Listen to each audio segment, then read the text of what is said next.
Hello আবেগী জনগণ, আশা করি সবাই ভালো আছেন। যে যেখান থেকে আমার ভিডিও দেখছেন সবাইকে ধন্যবাদ, যারা দেখছেন না তাদেরকেও ধন্যবাদ। আশা করি আমার ভিডিও সবার কাছে পৌঁছে যাবে অতি সত্বর। আজকে রওনা দিয়েছিলাম, আমরা যে কুয়াকাটা যাচ্ছিলাম তার রাতের কিছু ভিডিও আর কি। আমরা যে রাত্রে রওনা দিয়েছিলাম তার কিছু ভিডিও, তো ভাবলাম যে এই ভিডিও ক্লিপটাও আপনাদেরকে মানে দেখানো উচিত। পিছন থেকে হচ্ছে আমাদের যে ভাগিনাটা আমাদের সাথে গিয়েছিল, ও ভিডিও করছিল আর কি। তো যেই ধরুন আমি এই ভিডিওটা পেয়েছি।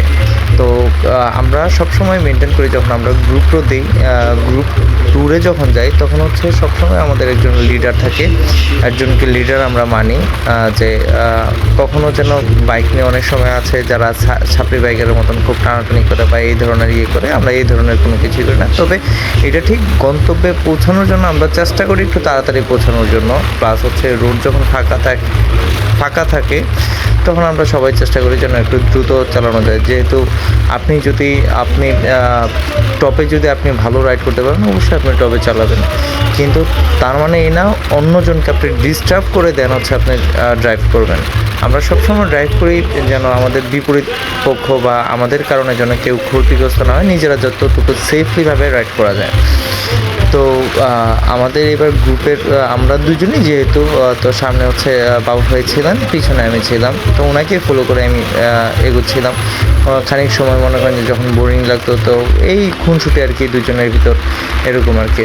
তো যেহেতু আমার গাড়িতে ফগের আলোটা ছিল, আলোটা ভালো মানে এফেক্ট, তো সবসময় চেষ্টা করেছি আমি আমাদের যে সামনের বাইকটা আছে ওর পিছনে থাকার আর কি। সামনের বাইকটা হচ্ছে থ্রিলার, তো ওটাতেও চেষ্টা করেছিলাম আমরা, মানে ওটার টপ এই পর্যন্ত আমরা চেক করিনি, ওটা দিয়ে হাইস্ট কতটুকু উঠে। তো টপ চেক করার জন্য ঢাকার আশেপাশে সবচেয়ে বেস্ট হচ্ছে 300 ফিট আর হচ্ছে আপনার মাওয়া রোডটা।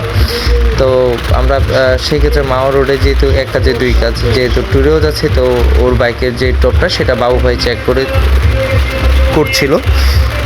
তো আমিও পিছনে ছিলাম, পিছন থেকে এই জিনিসটা আর কি ফিল নিচ্ছিলাম, উপভোগ করছিলাম। আসলে রাত্রে রাইড করে এরকম ফাঁকা রাস্তায় রাইড করতে সবারই ভালো লাগে, আমারও অনেক বেশি ভালো লাগে।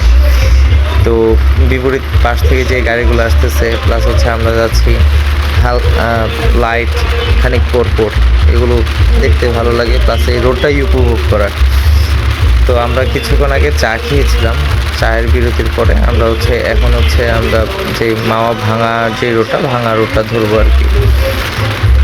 তো ভাগিনা ভালো ভিডিও করছিল। আমি ওই দিন মনে হয় আপনাদের বাইকে মনে হয় ওই দিন আমি পিছনে পিলন নিয়ে মনে হয় আমি 118 মনে হয় উঠেছিল আমার এক্সব্লেডে, 118তে আমি উঠিয়েছিলাম। আর বাবু ভাই মনে হয় হিরো থ্রিলারে মনে হয় 114 মনে হয়। তো এই আর কি, ওটার জাস্ট চেষ্টা করি রোদ যখন ফাঁকা থাকবে কতটুকু সাবধানে যাওয়া যায়।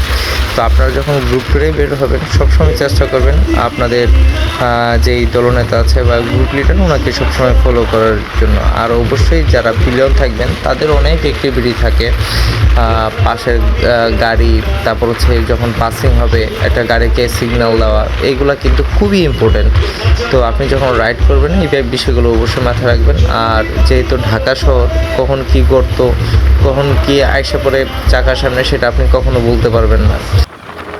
তো ধন্যবাদ সবাইকে, আজকে আমার ভিডিও এতটুকু পর্যন্তই। সাবস্ক্রাইব করে চ্যানেলটা পাশে থাকবেন, আমার সাথে থাকবেন, আমার সঙ্গে থ্যাংক ইউ ভেরি মাচ।